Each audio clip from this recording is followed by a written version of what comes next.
How are you doing? Welcome to the Cult Lords channel. I'm Daryl Dixon. You're my hero, Daryl. Longer hair. I've got to get going. Take me somewhere. I've got family on the other side of the ocean, too. Don't leave me, Daryl. Oh, my gosh. Don't leave me. That guy's voice, man. If he's not a smoker, then I don't know what is causing. Maybe he and Steven Dorff are smoking the blue. Maybe that's what they're doing together. I don't know. The blue. I always love the way Steven Dorff is so serious in those commercials. Like, yeah, I was like, doing my taxes the other day. Yeah. I was 10 packs a day. I was 10 packs a day. And I said, what's happening to my voice? I said, I better stop smoking those cigarettes. Switch over to the blue. Now, I still sound like this. I just don't smell so bad. That's it. So, better with the blue. Yeah. The point is, you can smoke blue virtually anywhere. We're all adults here. It's time we take our freedom back. Come on, guys. Rise from the ashes.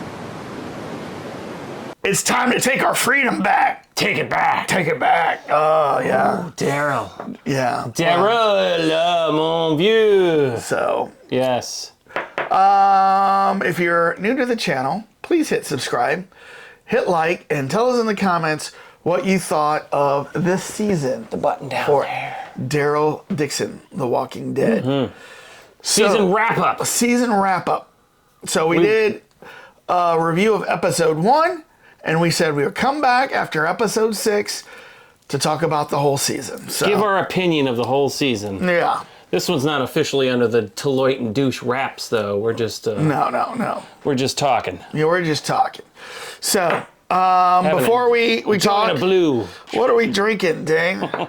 Well, my favorite beer of all time. 3 Floyd Zombie Dust. Look at that cover. Pop one, crack it open. Crack it open. What is it? What does the Lando Calrissian say about his beers? Colt 45. It works every time. Hi.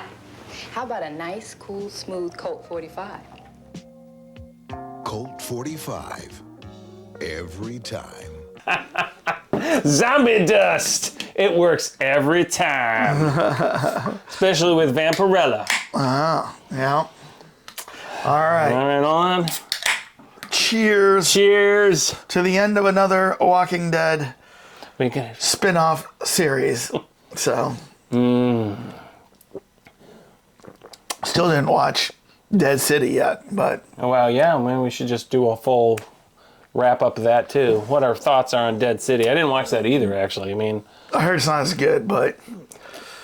Which is funny, because it's like, it's in New York City. How could it not be good? It just means story writing was bad. Yeah. Right? Yeah. Well, so let's talk about episode 6 and then the season overall. And, when we reviewed episode 1, we were both digging it. We were digging the vibe, digging like a new scene in France. Mm-hmm. Some Daryl new characters. With the medieval weaponry, yes, all that. The Morning Star. The muskets. Yeah. I was like going, that Morning Star, that's a stupid weapon to have. His mother died in childbirth. He shouldn't have survived that. It's a miracle he's even alive. Can I borrow this? He's shown abilities, perceptions, compassion beyond any child. But the more I watched it, I was like, all right, that's not too bad, And I know you didn't watch the special, but because I was kind of wondering how are they doing that, and he's completely got nothing in his hand. He just goes lying around like this, and they're CGI all the rest of it. Interesting. So he goes like, whoof, and then they're just CGIing in the whole thing. But yeah, to your point, it was like, that doesn't seem like the obvious choice, but that thing is like continuously, you can keep people away, you just crack their skull right open. Yeah, it's not too bad. Good choice, Daryl. Yeah. So, we both liked episode 1. So now that the season's over, overall, did you like this series or not? Oh yeah, I really liked it. Yeah, I thought they did a great job. They made it moving. They added things in. They put some extra additional elements, like the whole zombies having or walkers. Yes. Different versions of walkers. So remember, when we reviewed episode 1, we saw the acid zombies.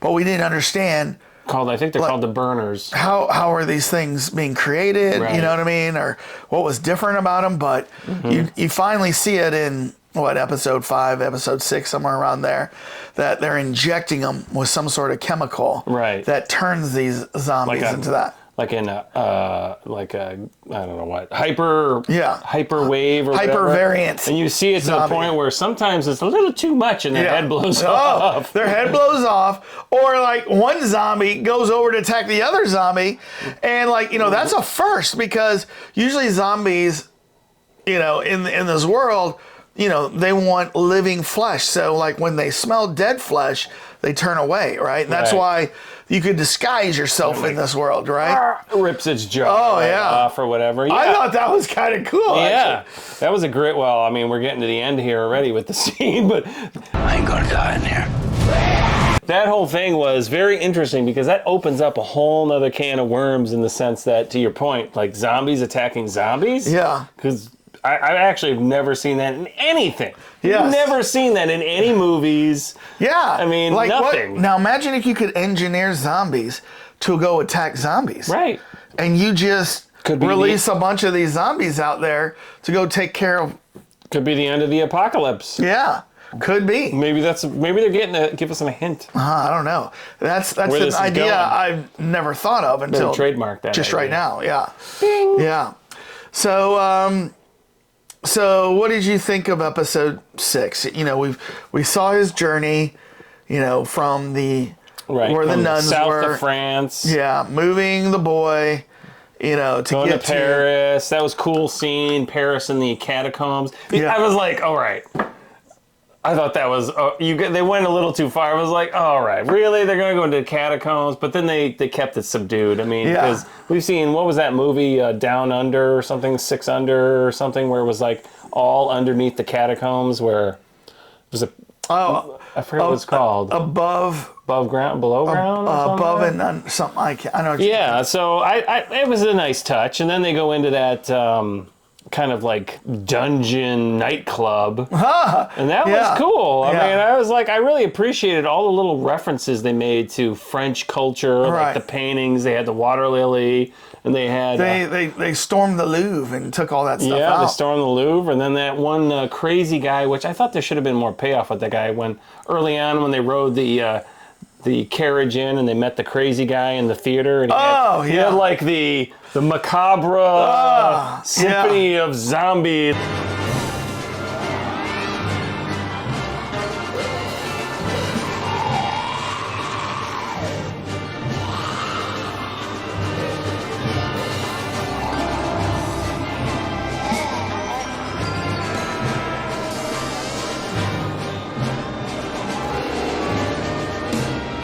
It's like, that was pretty cool. I'm surprised he didn't play a couple of their heads, Yeah, Wasn't that like a Disney movie? And then Daryl goes, bonk, bonk, bonk, bonk, bonk. all right, I'm tired of doing it your way. I'm going to do it my way from now on. We're going on my direction. Yeah. He's like, I'm sick of this crap. Yeah. So he almost like needs a voice box or something, It's just like. Well, do you think he was more raspy in this one? Carl. What? Do you think he was more raspy in this one? So we just had episode 6 last night. That's when it aired. And so I watched it. And just as he's talking, like towards the end where she's like, oh, so I heard you're leaving. Are you not going to say goodbye to the boy? And he's like, I'm not going to do it. I mean, he just starts talking. I'm like, my God. How can you like get so into this guy when he talks that way? But well, I think to your point, in the other one, he had small lines that were in small doses. He tended to be a quiet character in the regular Walking Dead, and now all of a sudden he's narrating. He's speaking into a tape recorder. Yeah. He's talking to everybody, so you really pick up on the more raspy aspect of his voice. So we've talked about some of the in-between Plus all the French episodes. people are talking a little bit more Yeah. like this. We've talked about some of the in-between episodes, the nightclub, the crazy guy. But let's just now focus on episode 6, okay? And the good and the bad of this. So, the good was, I really did like how, when they caught Daryl and they put him in that little pit, right? Gladiator pit. How, he took care, when it was one zombie, the kid goes, oh, I'm not afraid. I'm not even going to pray. Yeah, I'm not even going to pray because Daryl's going to do this. And then when they brought out like all the other zombies, he's like, dear Father, please help Daryl. Dear Father, please help Daryl. That was very funny. I laughed out loud. She like turns. Yes. He's like, please help Daryl. Yes. That was very funny. Yeah. That was very subtle humor there. Yeah. Yeah, I mean, and again, that's been always the funny thing is the guys like brought in there. And of course, other people have fought zombies or other humans, but it seems like the whole, Daryl has a special set of skills that he can bring to the table that none of these French people have ever seen. Like, what? Take out the knees of the zombies? I would have never thought of that. And then I was like, when the head was there, I'm like, he's got to throw it up there.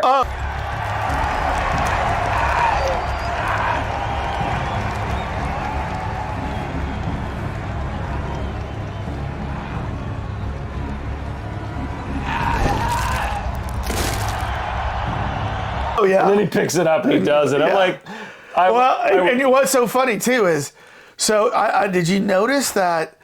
Remember, like he killed the one zombie by pulling out the flag, and then on the other side there was another flag. Right. But when they came in and they brought the chain guy in, they took the other flag down. I don't know if you know.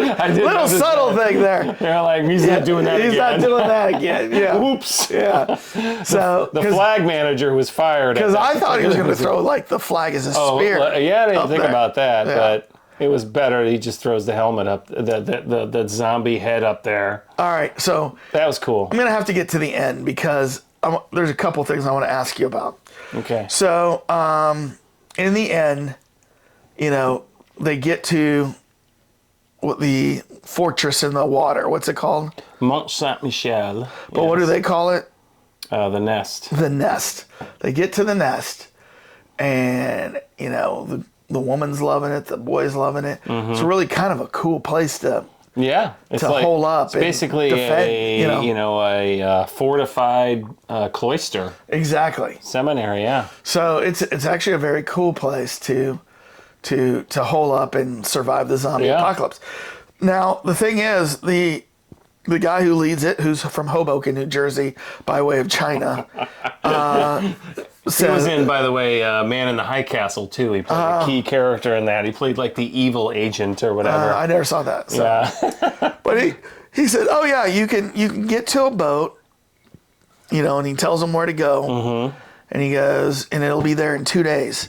So that means if you want to get there, you need to leave tomorrow by dawn, because it's basically a 2-day walk. Yeah, and Mont right? Saint Michel is in the Normandy region, Right. which obviously. So it's a 2-day walk, is what the guy's telling him. So you see Daryl, he's traversing, spending the night in some hut, while it's thundering and raining. Right. Then he just happens to get to Normandy, gets to a graveyard, an American World War II. Well, you don't know Graveyard. until he starts reading the name. Well, no. I knew immediately when I saw the American flag. Oh, yeah. You know when the American flag is there? Yeah, I said, there's only one reason why an American flag would be flying like that in France. Forgot about that, yeah. And he must be at the graveyard at Normandy. One of the graveyards. One of the yes. graveyards. And sure enough, he was. I saw. You see all the crosses. You see the Jewish stars, right? And I agree where this is going. You're telling me out of the thousands and thousands and thousands of gravestones, Because there's graveyards all over Right. Normandy. he finds The one. that's his grandfather, I guess. Right. I agree with you. That was like complete BS. I mean, the only way... I'm like, this is so manipulated, right? Right. That one I thought was like, really? You guys have completely thrown out the window any like respect for that pure coincidence to just happen. Because then I was thinking later when the boy shows up. Daryl,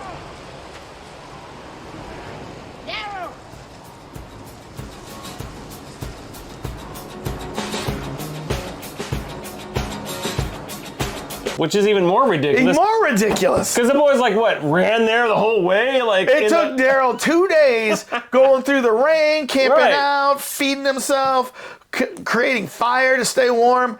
You're telling me the boy did this on his own? And so then I was thinking, well, maybe they deliberately told him to go that way because they knew his grandfather was there. But even that is a far fetch. Yeah. Yeah, I mean, that whole ending was like, okay, it was touching from a dramatic standpoint. so I'm like, but it was BS.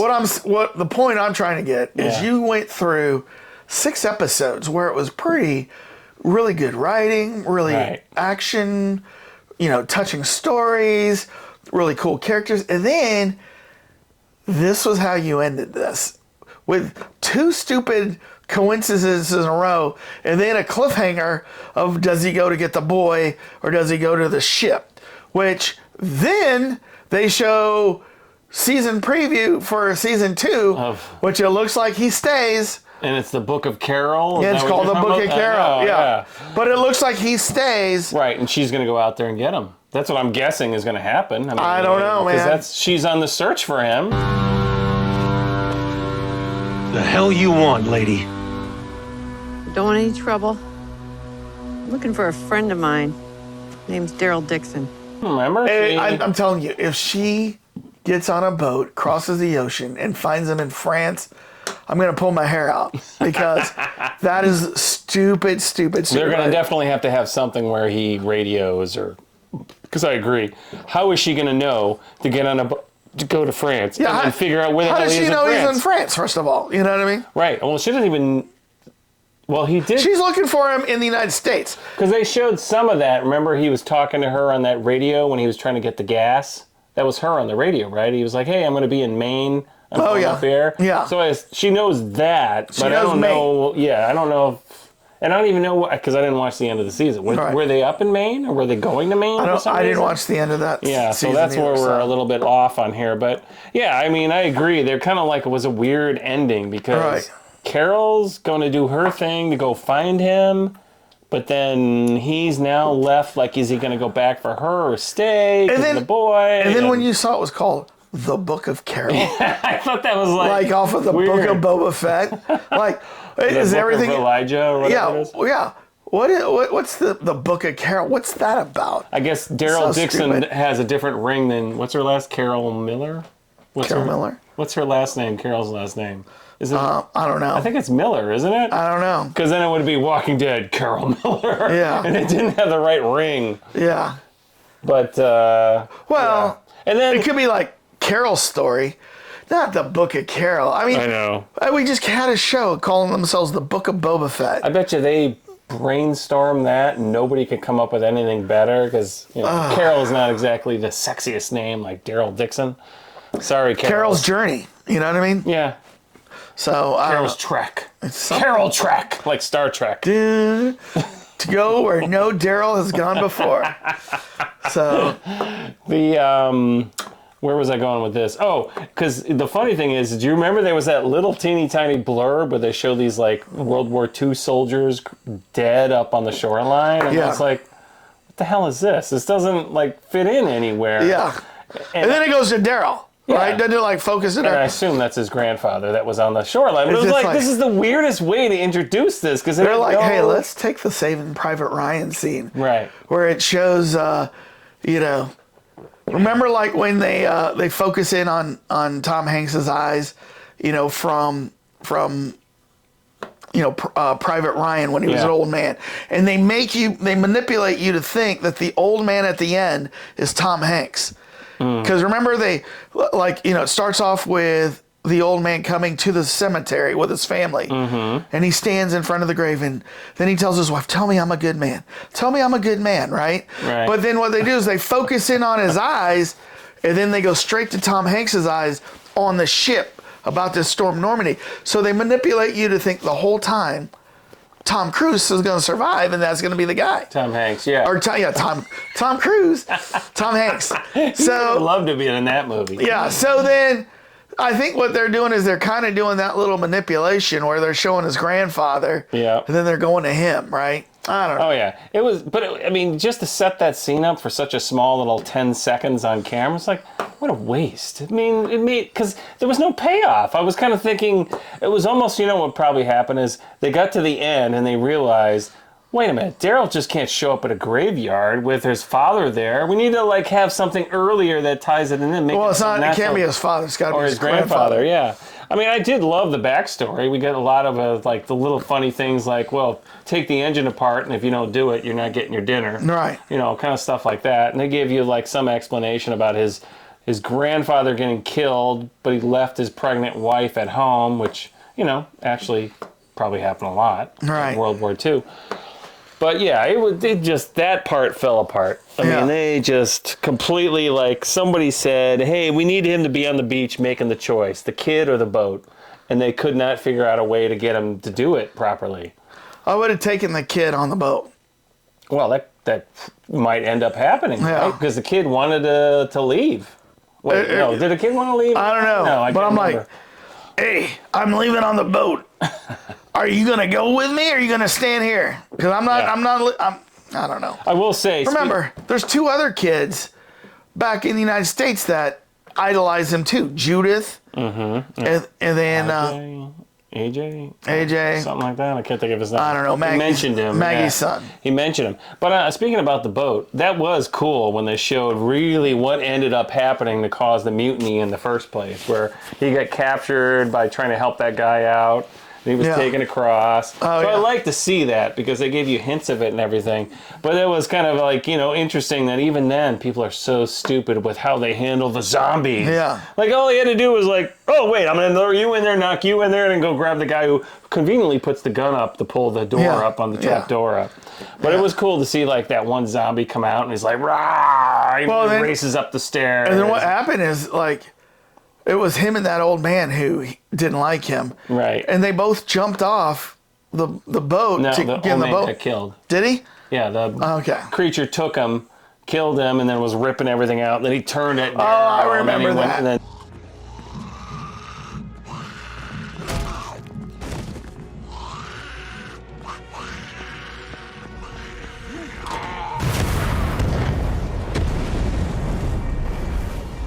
But it is funny. Is there a luckier man alive than Daryl Dixon? Because you think about it, they're up in Le Havre, which is in the northern tip of France, and somehow Daryl's boat has got all the way around, and he gets picked up in, I think it was Marseille, if I remember correctly. Yeah. And that's where the boat landed. He had to go all the way around to the Mediterranean, basically the channel, the channel into the Pacific, down into the Mediterranean. The Pacific? I mean the Atlantic, all the way down. Yeah. That would have been a hell of a journey if we went to Pacific too. I know. Still, I mean, so this is just another one of those things where it's okay.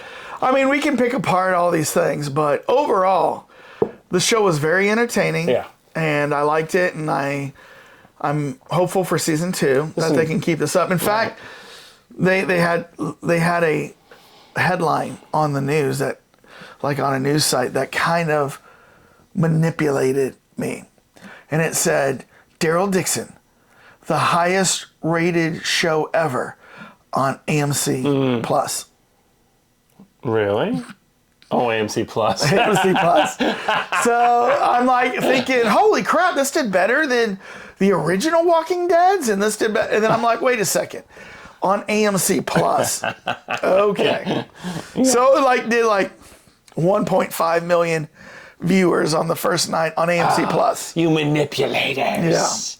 Yeah. Because when Walking Dead came out, I think there was a point where there was 12 million people tuning in on one night. We were all glued to television. What was it, Friday nights when it originally Sunday came out? nights. Was Sunday nights. Really? Even in the beginning? Always Sunday nights. Oh.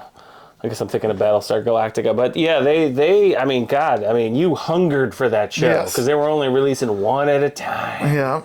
It was a slow drip. Yeah. And everyone was glued to the TV for that first few seasons. All right. But yeah, they did a really good job. They had surprises, a couple of twists. They were clever in the way they revealed information. Of course, it's flashbacks, most of them, but still, it was not ridiculous flashbacks. The nun, I can't remember, the blonde woman, what's her name? I can't think of her name.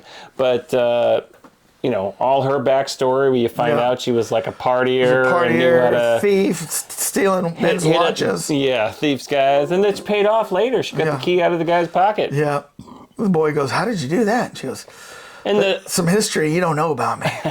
And the zombie scene around the Eiffel Tower. Yeah. Although I do want to question, like, why would they capture all the zombies inside the tower? Well, and why, what was the point of that? Why was the top of the tower missing? And They mentioned it. It was a military helicopter. It was a very brief That comment. hit it? Yeah, it hit it. They said it was a military helicopter, and it had a zombie thing in it, and it totally knocked over the top of the Eiffel Tower. It was like in the first or second episode they mentioned it when they first showed it. But yeah, I mean, I thought, and it was interesting to see because, a lot of The Walking Dead, we came into it when it already had occurred. Whereas Fear the Walking Dead went to when it was actually starting. And that was much more gruesome, and you were on the seat of your pants. Oh, yeah. Fear the Walking Dead Season 1 was an amazing season of TV. Right. I remember my wife was in the other room, not even watching, just the music and the soundtrack alone. She was like, "What is this?" I mean, I'm like on the edge of my seat, and I'm not even like watching it. Yeah. So they did such an amazing job with that, and I thought they did a great job with this because they really kind of went back and they showed, like, in Paris when it first happened. Yeah. So there was. She goes back to her neighborhood, and there's that little girl going, on the scooter. You're right. Right. Now a zombie. So, all right. They set it up for a lot of possible future outcomes with different zombies running around, and now the Rick and Michonne Walking Dead is coming out. Oh, and the other thing that reminded me about is the woman. She's totally the way that they had her do her speech and how she was trying to like get the power together and get she's totally being Napoleon again because this is exactly what he did. The evil woman. The leader or something, Genet or whatever her name was. Yeah, I mean that's in essence. It was kind of funny because I'm sure they took straight from Napoleon's speeches that she was trying to let's make France the center of power in the entire globe again, and this is the way to do it. Speaking of that, I've got to air another grievance. The airing of grievances! Yes. With the airing of grievances. I got a lot of problems with you people. Now, you're going to hear about it. All right. You are telling me the guy that's been chasing Daryl from all season long because he's killed his brother. Yeah. When they get to that moment where they get him, and they're like, all right, shoot the kid. He like, boom, boom, boom, boom, shoots everybody else, and he's going to let them go. The kid says God forgives you.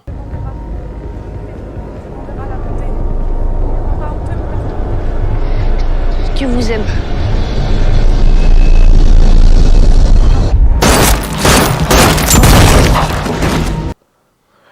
So I would be like, if I were him, I'd be like, I would shot everybody.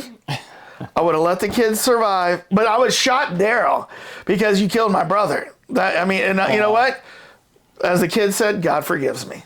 Yeah. That's how I'm taking it. I do agree. That was so wishy-washy. They were stretching that whole character byline because, the whole time he's after him, and then all of a sudden he realizes you don't turn. I need to go along with this, and this guy's brought him all the way up here. You don't turn mad hatred, revenge around with one little sentence like that. Well, you chip away at a guy to where he decides, I don't want to kill him. But now. I do think that the guy actually respected Daryl in the end because he realized this guy really completely beat every challenge and obstacle that was brought against him. That's where I think. Did Daryl ever say to that guy, "Hey, bud, I did not kill your brother. It's not me. It was those other people." The old man. Maybe in episode 2 he said something. But I don't think he ever did. To your point, this was also the first time I've ever seen Daryl in full begging mode. No.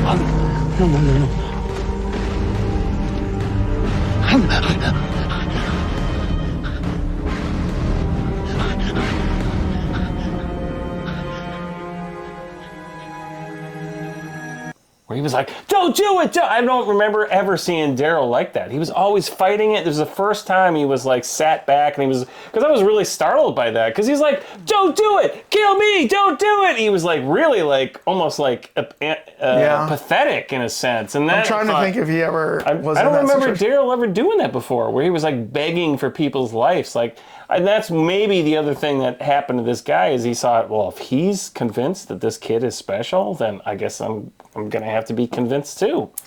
I'm trying to think if he ever did that in the Negan scene, where everybody was on their knees, because Rick was trying to level with him, and a lot of people were trying to level with him.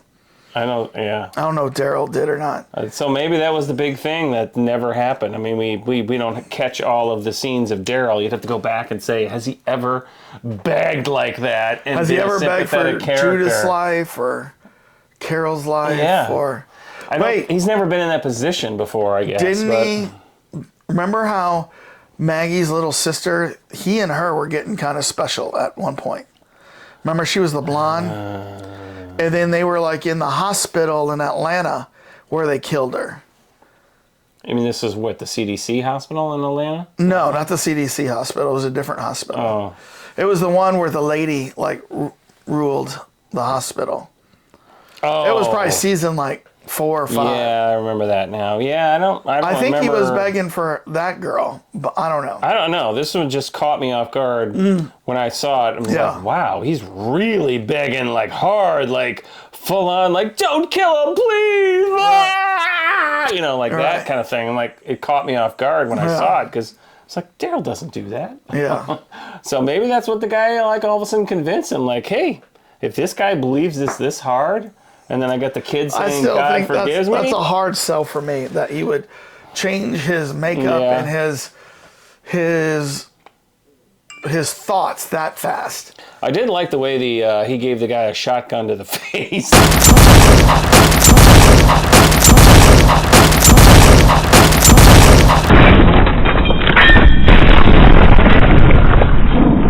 So I watched that twice. I'm like, let me see that again, because he's like, bam, bam, bam, boom, right? It was like literally like this close to the guy's face. They didn't kill that guy either. When he got back and he lit up his cigarette and he said, I had to save the boy or something like that. And then she goes, well, I'm disappointed in you. You're not the man I thought you were, right? And then they kind of did a little beating on him.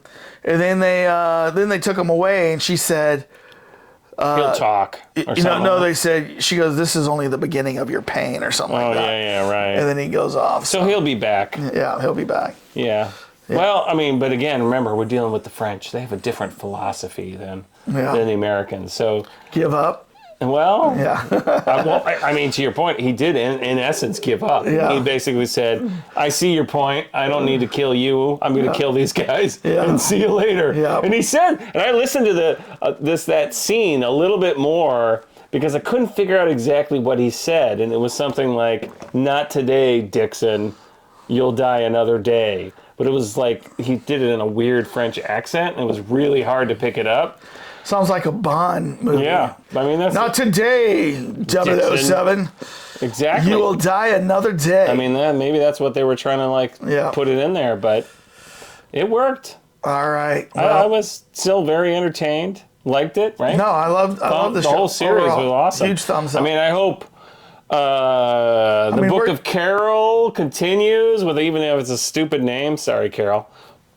And me, Sean, and Rick. Yeah, they gave a big shout out to that too. Yeah. And if anyone was sitting there with 2 hours and 20 minutes in front of them, and then you realize 45 minutes of it is a special, you missed it. But it's entertaining just to see a lot of this stuff. Well, tell us what you think, Cult Lords fans. I know we've rambled on talking about Daryl Dixon, but we would love to hear what you think. Did you like the show? Did you think that this breathes some new life and energy into Walking Dead? Because that franchise is kind of cashed out a little bit, in my opinion. But then this came along, and to me, it kind of got the juices flowing again for how good zombies, Walking Dead can be. Mm-hmm. So, and there was definitely more zombies in that than Last of Us. So. Please. So It was like 1,000% more zombies than Yeah. Last of Us. yeah, Last of Us. yeah. Should bring So out the you- shame bell. You tell us what you think after you hit subscribe, like, tell us in the comments what you think. And Dame, why don't you shame us away? Oh, am I going to shame us away? Shame Last of Us. Shame. Shame. Peace out, everybody.